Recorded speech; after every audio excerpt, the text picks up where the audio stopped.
Yo, yo, yo, yo. Good morning guys. Panibagong araw, panibagong channel, panibagong vlog, panibago lahat. Puro panibago.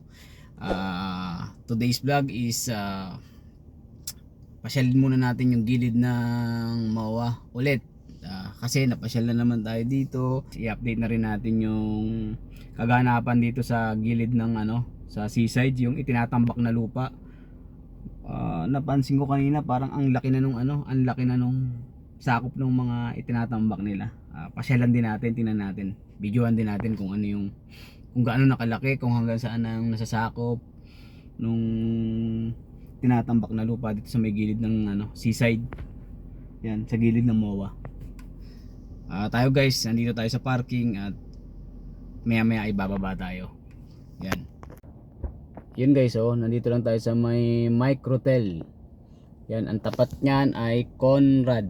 Yan, Conrad yan, Conrad. Ang sumunod naman dyan sa Conrad na yan, yung kabila niyan ay yung Mall of Asia. Yan, nandito tayo guys sa may parking at guys, tara, baba tayo.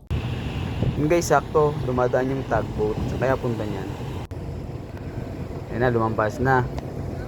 Ikutin niya yung yung tinatambak na yan. Siguro yan yung humihila sa barge na nagtatambak yan.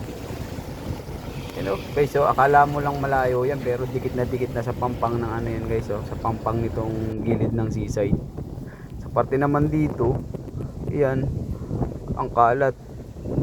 Yan, ang daming basura. Pero tuloy-tuloy pa rin yung nila guys, yung pagtatambak ng buhangin. Ayun guys, makikita nyo sa dulo yun, dire-diretso pa rin. Akala nyo lang guys malayo yan, pero dikit na dikit dito yan. Sa camera lang yan, akala mo malayo.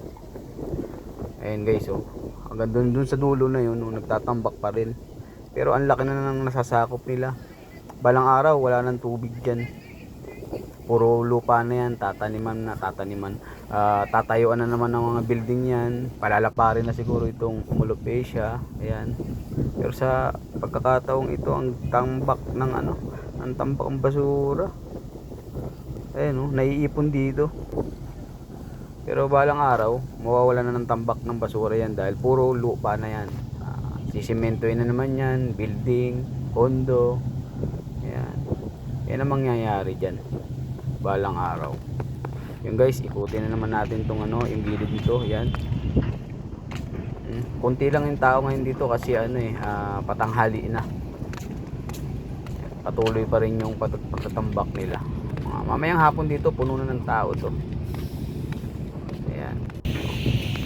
Tuloy-tuloy pa rin yung pagtatambak nila. Ayan, nakaikot na yung tugboat. Ayan, papalapit na sa atin. Tingnan natin. Dadaanan tayo nito. Hello, hello, hello. Diba? Ayan, papalapit na sa atin. Malapit lang yan guys, akala mo lang malayo yan, dahil yung camera niya akala mo malayo, pero malapit lang sa atin. Tignan mo yung building doon, ang liit, pero malapit lang yan. Tuloy-tuloy pa rin yung pagkatambak ng lupa nila hanggang sa Matabunan, pati MOA, tatabunan na ang lahat. Diba?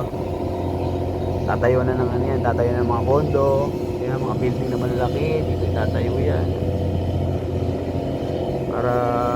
Para lalong kumano yung ating mga turista.